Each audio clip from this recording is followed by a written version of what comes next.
So far, it had good impact, such as the LEDs and the wards. The nurses usually make a lot of complaint first, then when we can see the right or the read.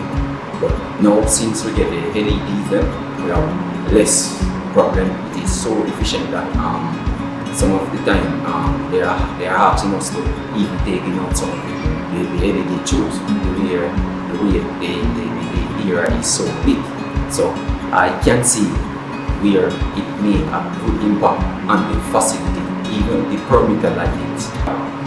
It is overwhelming because, for example, when you come on to maintenance, it is so efficient and more easy to do maintenance. But first, when you have the first lamp, like for example, you have the ballast, you have to check the starter, you have to check the hings.